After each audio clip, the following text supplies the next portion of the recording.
I'm not saying it's a great idea or that it's safe.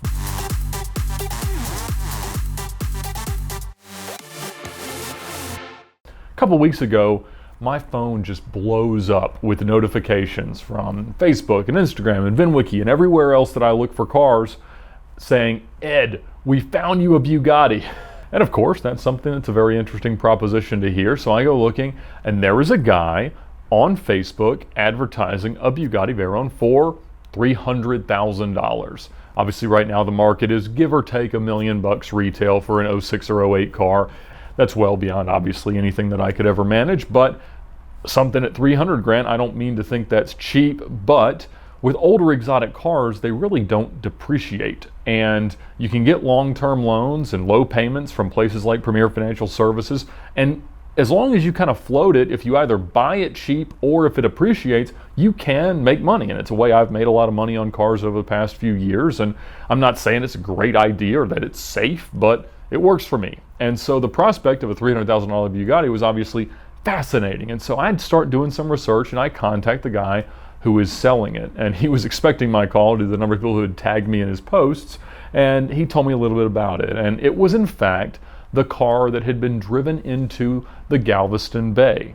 And if you have the internet, I'm sure you've seen a video of a silver and gray Bugatti driving straight into a lake.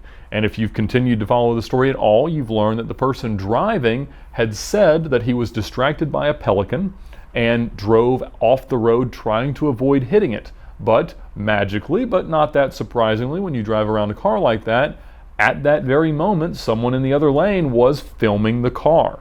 And so they saw there was no pelican, and it was later deemed insurance fraud.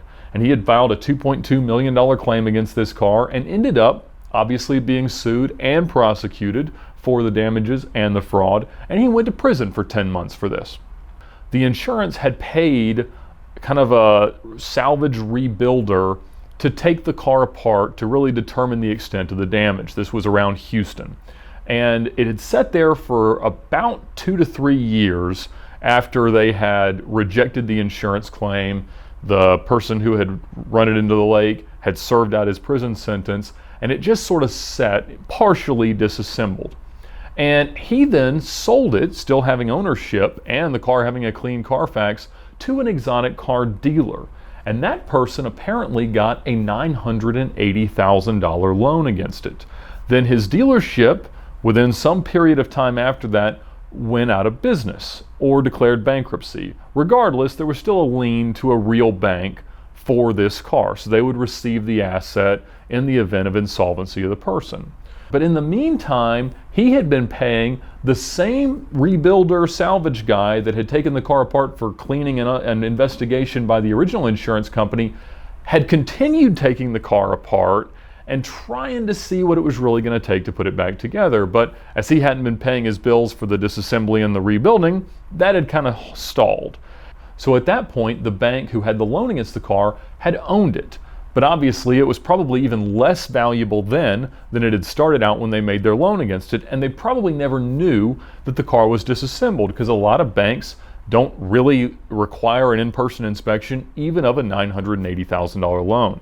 So they got in touch with the person who had been disassembling and storing the car, but he ends up, as best I understand it, threatening to mechanics lien the car for the outstanding bill on the disassembly and the storage, which could have been hundreds of thousands of dollars in labor. They go back and forth a little while and eventually just end up giving him the title. So he owns it and then goes on to sell it to a physician in the Texas area who decides he's probably going to one day put it back together, but in the meantime has everything shipped into a storage container. But then a year or so later, that physician contacts the guy who had been disassembling the car and says, "I'd like to sell it as it is." He contacts the guy who originally drove it into the lake, who is a car dealer still, and said, "Hey, can you sell this car?"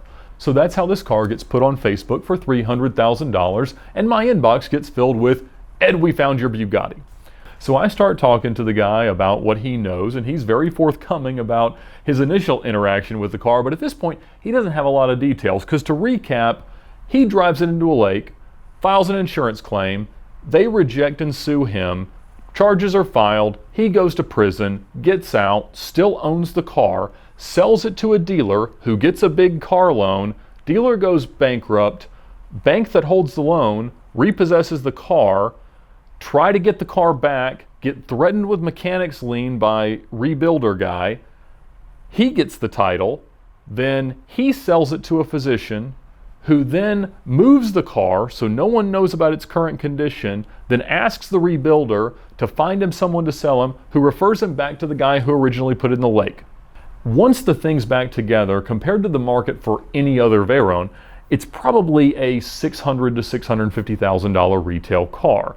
This was salt water the thing went into, and the rumors were that he'd left the car running because obviously it was his goal for it to be totaled and for his insurance to pay out on the car.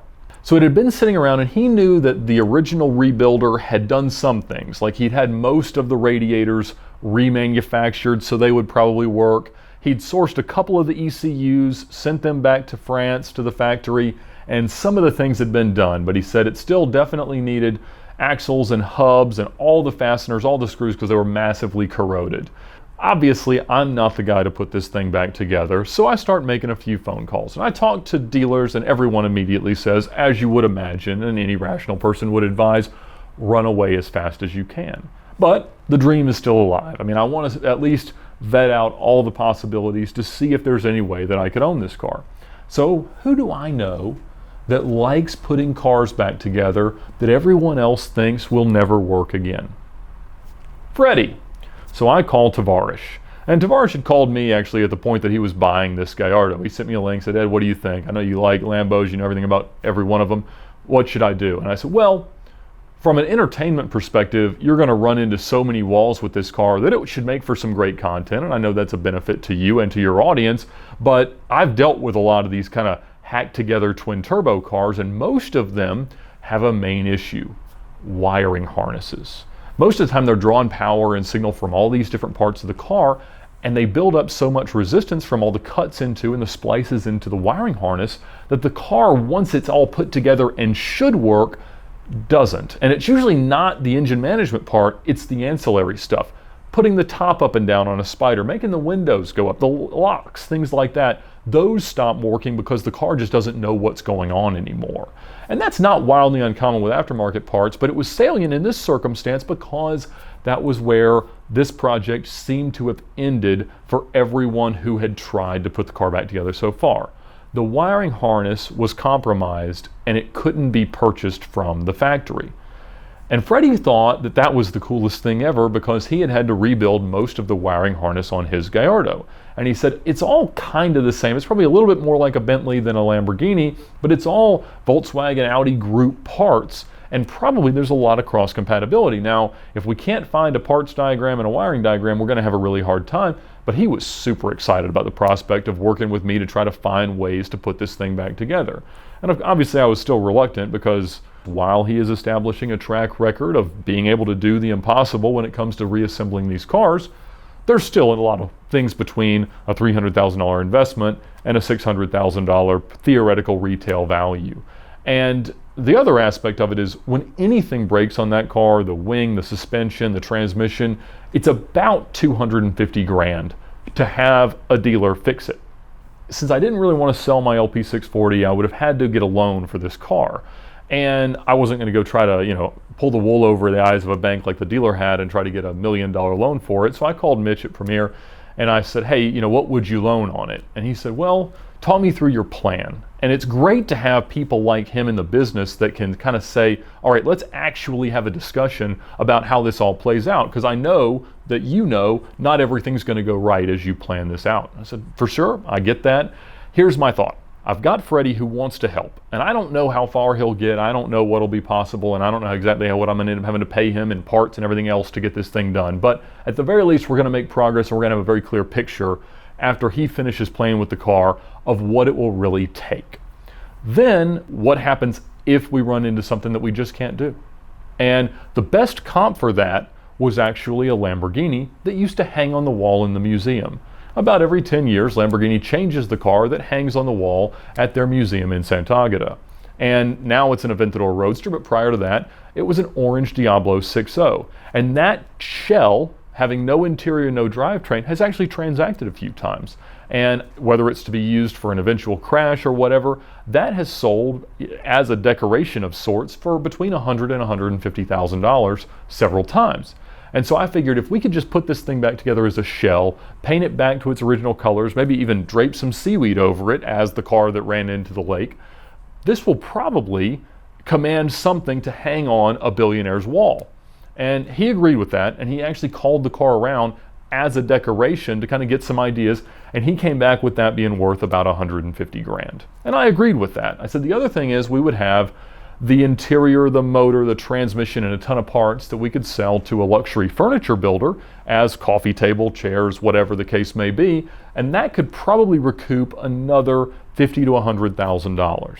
I don't know that we'd ever get to that point, but I feel like that's the ripcord in the circumstance, and he wholeheartedly agreed with that. I really wanted to pay 150 grand for it. I felt like I was going to do that. I was going to buy another $100,000 to $150,000 in parts, and whether it was through Freddie or anybody else, I'd wind up with a couple $100,000 in labor and accidents of things that I might be able to put together over that period of time, and then hopefully I'd end up in the car somewhere around 450, 500, 550 grand, and potentially even be able to get out of it one day and make a profit. But throughout every step of that logic and that theoretical discussion, it's terrifying. And even to me, who have bought some really bad cars in really bad shape and not had things bite me most of the time, there's a lot of things here that could cripple me financially. And so the prospect of trying to go through all of them and actually come out of this with a decent car was pretty scary. So again, I went back and forth with the dealer, and he had pretty much no flexibility. I mean, obviously, he didn't have a direct line to the current owner, and the guy in the middle wanted to make some money, and he obviously wanted to make some money, and can't blame either of them for that, but it was going to be maybe into the mid-twos, but really nothing close to where I could make it make sense. And at the prospect of how long it was going to take to put back together, even if it could be put back together, it just became a risk too great. And I loved the idea of trying to think through all the ways that this might need to work or how it might come together. And obviously I'm constantly looking for other deals like that and other cars like that. And who knows? I know the car has not sold to this day, and maybe it'll come back and maybe I'll make a terrible decision. But until then, I'll just keep dreaming and keep looking.